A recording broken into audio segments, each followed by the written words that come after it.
வணக்கம். இன்னைக்கு பருவத்தினருக்கு ஏற்படக்கூடிய பிரச்சனைகள் என்னென்ன, அதை எப்படி சமாளிக்கிறது அப்படின்றத பற்றி தான் இந்த பதிவில் நம்ம பார்க்க போகிறோம். பருவம் அப்படின்னா 11 வயதிலிருந்து 19 வயதினரை தான் நம்ம சொல்கிறோம். இந்த வயதில் தான் பல உடல் ரீதியான மன ரீதியான மாற்றங்கள் ஏற்படுகிறது.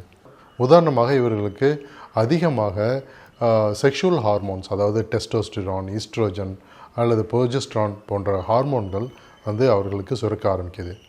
இதனால் அவர்களுடைய உடல் மாற்றங்கள் அதிகமாக நிகழ்கிறது. அதே மாதிரி இந்த வயதில் தான் பிரெயின் டெவலப்மெண்ட்டும் நிறைய நடக்குது. மூளையில் பல மாற்றங்கள், அதாவது பிரெயின் வயரிங் என்று சொல்லக்கூடிய ரீஆர்கனைசேஷன் ஆஃப் த பிரெயின் நிறைய ஏற்படுகிறது. குறிப்பாக 12 வயதுலேருந்து 25 வயது வரைக்கும் தான் மூளையில் பல ரசாயன மாற்றங்களும் செயல்பாடு மாற்றங்களும் ஏற்பட்டு அவர்களுடைய சிந்தனை திறனும் மாற்றங்கள் அமைகிறது. அதற்கு முன்னாடி அவர்கள் நிதானம் இல்லாமல் நினைச்ச உடனே செய்யக்கூடிய ஒரு செயல்பாடுகளோடு இருப்பாங்க. அந்த பிரெயின் மெச்சூரிட்டி ஆக ஆக சிந்தித்து செயல்பட்டு நிதானமாக தவறுகளை தவிர்க்கும் வகையில் செய்யக்கூடிய ஆற்றல்கள் இந்த வயதில் தான் அவங்களோட பிரெயின் மெச்சூரிட்டி ஆகும்போது ஆகிட்டுருக்கும்.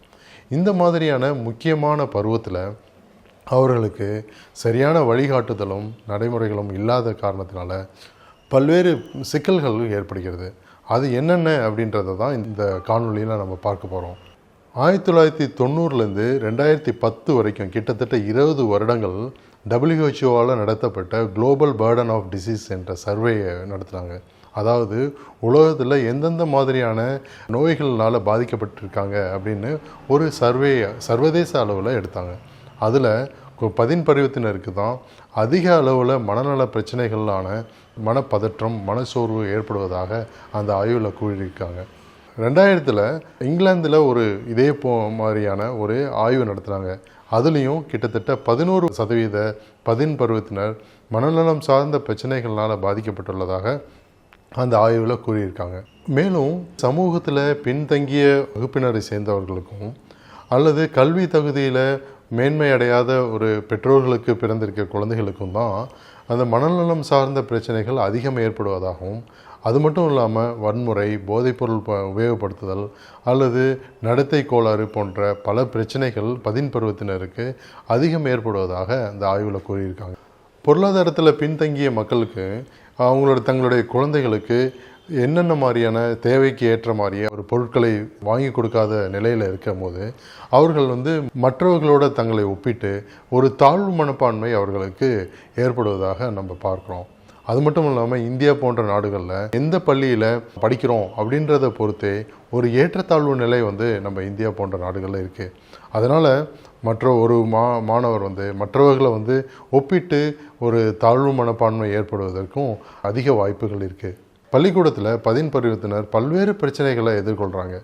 அதாவது சக மாணவர்களால் ஏற்படக்கூடிய கேலி கிண்டல்கள், ஒரு பெண் குழந்தையாக இருந்தால் அவர்களுக்கான உடல் அமைப்பை பற்றிய கேலி, உடை அணிந்திருக்கிறது பற்றிய கேலி அல்லது ஒடுக்குமுறைகள், அடக்குமுறைகள் போன்ற பல்வேறு பிரச்சனைகளை அவர்கள் எதிர்கொள்கிறாங்க. இதனால் மன உளைச்சலுக்கு ஆளாகி உணர்ச்சி நிலை கோளாறுகள் கூட அவர்களுக்கு ஏற்படுகிறது. உணர்ச்சி நிலை மாற்றங்கள் அப்படின்னா என்னன்னு பார்த்தீங்கன்னா, தேவையில்லாமல் கோவப்படுறது, தேவையில்லாமல் பயப்படுறது, எதற்கெடுத்தாலும் எரிந்து விழுவது, பெற்றோர்களையும் பெரியவர்களையும் தரக்குறைவாக பேசுவது, வாய்க்கு வந்தபடி தகாத வார்த்தைகளை கண்டு பேசுவது, பொருட்களை உடைப்பது போன்ற பல்வேறு விதமான உணர்ச்சி நிலை மாற்றங்கள் அவர்களுக்கு ஏற்படும். அது மட்டும் இல்லாமல் ரிஸ்க் டேக்கிங் பிஹேவியர்ஸ் என்று சொல்லக்கூடிய ஆபத்தை உணராமல் பல செயல்களை செய்வாங்க. உதாரணத்துக்கு மது அருந்துவது, வேகமாக வண்டியை ஓட்டிகிட்டு போகிறது, ஒரு ஆபத்து என்ன என்று உணராமல் நடந்து கொள்வதனால சில நேரங்களில் உயிருக்கே அவர்களுக்கு ஆபத்தை ஏற்படுத்துகிறது. சில நேரங்களில் பெற்றோர்கள் பருவத்தினர் அணுகும் முறையில் கூட ஒரு மாறுதல்கள் ஏற்படுகிறது. சில பெற்றோர்கள் குழந்தைகளை சின்ன விஷயத்துக்கு கூட அதிகமாக கண்டிப்பாங்க. அந்த மாதிரி அதிகமாக கண்டித்து ஒடுக்கி வைக்கும் போது அவர்களுக்கு நாளடைவில் பர்சனாலிட்டி ப்ராப்ளம் கூட ஏற்படுறதுக்கான வாய்ப்புகள் இருக்குது. அது மாதிரியான குழந்தைகளுக்கு தான் அதிக அளவில் ஆன்டி சோஷியல் பர்சனாலிட்டி ஏற்படுவதாக கூறுகிறார்கள். அது மட்டும் இல்லாமல் நிறைய சைக்கலாஜிக்கல் கண்ட்ரோல் அவங்கள பண்ணலாம். அதாவது உளவியல் ரீதியாக அவர்களை கட்டுப்படுத்தும் பொழுது அவர்களுக்கு மனப்பதற்றம், மனச்சோர்வு போன்ற நீண்ட நாள் மனநல பிரச்சனைகளாகவே மாறுவதற்கு கூட அதிக வாய்ப்புகள் இருக்கிறதாக ஆய்வுகள் கூறுகின்றன. பதின் பருவத்தினருடைய குடும்பங்களில் ஏற்படக்கூடிய பிரச்சனைகள்னால கூட பதின் பருவத்தினருடைய உடல்நிலை மோசமடைவதாக ஆய்வுகள் கூறுகின்றன. உதாரணத்துக்கு குடும்பத்தில் ஏதாவது சட்ட சிக்கல்கள், பொருளாதார பிரச்சனை, கணவன் மனைவியிடையே ஏற்படக்கூடிய பிளவுகள் அல்லது வேறு ஏதாவது சண்டை சச்சரவுகள், வன்முறைகள் போன்ற காரணங்களால் பதின் பருவத்தினருடைய உடல்நிலை மோசமடைந்து அவர்கள் தங்களுடைய ஃபிசிஷியன்ஸ் அதாவது மருத்துவரை அதிக அளவில் அணுகுவதாக கண்டறியப்பட்டுள்ளது. கணவன் மனைவி ஏதோ ஒரு காரணத்தினால பிரிந்து வாழ்ந்தால் அவர்களுடைய பதின் பருவத்த குழந்தைகளுக்கு இடையே அதிகமாக கான்டாக்ட் டிஸார்டர் அதாவது ஒழுக்க சீர்கேடுகள் அதிகம் இருப்பதாக ஆய்வுகள் கூறுகின்றன. அதே போல் 4க்கும் அதிகமான ஒரு குழந்தைகள் இருக்கக்கூடிய ஒரு குடும்பத்தில் அந்த கண்காணிப்பு குறைவதன் காரணமாகவும் அவர்களிடையே நிறைய வந்து ஒழுக்க சீர்கேடுகள் அதிகமாக இருப்பதாகவும் நம்ம பார்க்க முடிகிறது. இப்படி பல்வேறு பிரச்சனைகளால் ஏற்படக்கூடிய பாதிப்புகளை நம்ம பதின் பருவத்தினருக்கு எந்தெந்த மாதிரியான பிரச்சனைகளை சமாளிப்பதன் மூலமாக அவர்கள் இந்த பதின் பருவ ப்ராப்ளத்தை எளிமையாக வந்து சமாளிக்க முடியும் அப்படின்றத நம்ம பார்க்கணும்.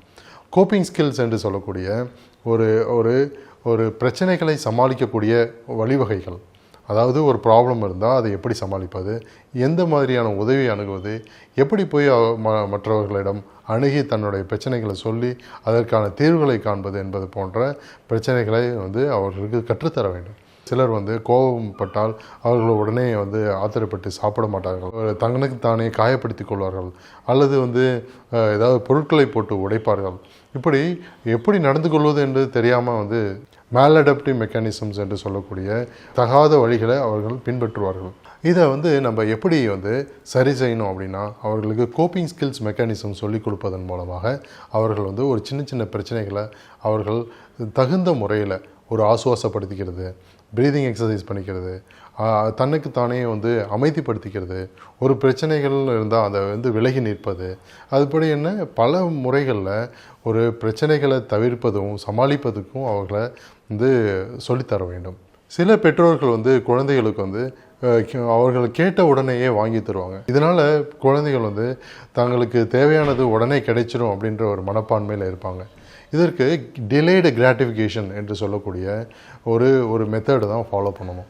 அதாவது ஒரு பொருளை தனக்கு வேணும் அப்படின்னோடனே இந்த பெற்றோர்கள் உடனே அது வாங்கி கொடுக்காம சில காலம் வந்து தாமதிப்பதன் மூலமாக அவர்களுக்கு ஒரு விஷயத்தை பெற வேண்டும் என்றால் அவர்கள் வந்து பொறுத்து இருந்து தான் அதுக்கு காலம் வரும் வரை பொறுத்து இருந்து பெற வேண்டும் என்ற ஒரு மனப்பக்குவம் அவர்களுக்கு வரும். இதனால் அவர்களுக்கு செல்ஃப் கண்ட்ரோல் சுய கட்டுப்பாடு ஏற்படும். அது மட்டும் இல்லாமல் பெற்றோர்களுடைய கட்டுப்பாடும் சுய கட்டுப்பாடும் இருக்கின்ற குழந்தைகளுக்கு நீண்ட நாளில் அவர்கள் ஸ்டேபிளாக இருப்பாங்கதாக ஆய்வுகள் கூறுகிறது. இந்த இரண்டும் குறைகின்ற குழந்தைகளிடையே அதிகமாக கான்டாக்ட் ப்ராப்ளம் ஏற்படுவதாக வந்து சொல்லப்படுகிறது. பதின் பருவத்தினருக்கு சமூக ஆற்றல் என்பது ரொம்ப முக்கியம். சக மாணவர்களோட எப்படி பேசி பழகுவது, ஒரு பிரச்சனைனா அவர்களுக்குள்ளே எப்படி தீர்வு காண்பது, அல்லது தங்களுக்குன்னு ஒரு பிரச்சனை இருந்தால் அதை எப்படி மற்றவர்களிடம் போய் பேசி கலந்துரையாடுவது என்பது போன்ற ஆற்றல்கள் வந்து சமூக ஆற்றல், அதாவது சோஷியல் ஸ்கில்ஸ் வந்து உங்களுக்கு ஒருவருக்கு தேவை. அந்த சோஷியல் ஸ்கில்ஸ் வந்து ஸ்கூலும் சரி அதை பெற்றோர்களும் சரி குழந்தைகளுக்கு அதிக அளவில் கற்றுத்தர வேண்டும். உதாரணத்துக்கு குழந்தைகளை மற்ற குழந்தைகளோடு விளையாடுவதற்கு அனுமதித்து அவர்கள் வந்து சகஜமாக மற்றவர்களோட பழகும் திறனை ஏற்படுத்த வழிவகை செய்ய வேண்டும். பெற்றோர்களிடமும் பெரியவர்களிடமும் மரியாதையோடு எப்படி பேசுவது, எந்த வார்த்தைக்கு எந்த அர்த்தம் என்பது போன்ற அந்த வார்த்தைகளுடைய பிரயோகங்களையும் அவர்களுக்கு கற்றுத்தர வேண்டும். சில பெற்றோர்கள் பதின் பருவத்தினரிடம் தேவையில்லாமல் அதிக அளவில் கட்டுப்பாடு விதித்து அவர்களுடைய சுதந்திரத்தை பறிக்கும் வகையிலே நடந்துக்கிறாங்க. இதனால் வந்து பதின் பருவத்தினர் ஒரு இறுக்கமான சூழலில் வீட்டில் இருக்கக்கூடிய சூழலில் தள்ளப்படுறாங்க. இதெல்லாம் தவிர்க்கணும். இல்லைன்னா வந்து பதின் பருவத்தினருக்கும் பெற்றோர்களுக்கும் ஒரு பெரிய இடைவெளி கேப் உருவாகிவிடும். இதை தவிர்ப்பதற்காக பெற்றோர்கள் எப்படி நடந்துக்கணும் அப்படின்னா அவர்களுக்கு தேவையான சுதந்திரத்தையும் கொடுக்க வேண்டும். அதே சமயத்தில் கண்காணிப்பும் கட்டுப்பாடும் விதித்து அவர்களை வளர்க்க வேண்டும். தேவையான வந்து நல்ல பாசிட்டிவ் பிஹேவியர் இருந்தால் அவர்களுக்கு சின்னதாக பாராட்டுதலையும் அதற்கு தகுந்த வெகுமதிகளும் கொடுக்கணும். அதுவே ஒரு சின்ன தவறுகள் செய்தால் அந்த தவறுக்கு ஏற்ற வகையில் அவர்களுக்கு சிறு கண்டிப்பும் தண்டிப்பும் கொடுக்கும் போதும் அவர்களுடைய தவறுகளை திருத்திக் கொண்டே வருவார்கள். குழந்தை வளர்ப்பது என்பது ஒரு பெரிய சவாலான விஷயம். அதுலேயும் 10 பருவத்தினுடைய பருவம் என்பது ஒரு பக்குவமாக அணுக வேண்டிய ஒரு பருவம். அதை பெற்றோர்கள் சரியாக கையாண்டால் ஒரு பக்குவமான மனிதர்களையாக 10 பருவத்தினர் மாறுவார்கள் என்பதில் எந்த விதமான சந்தேகமும் இல்லை. நன்றி, வணக்கம்.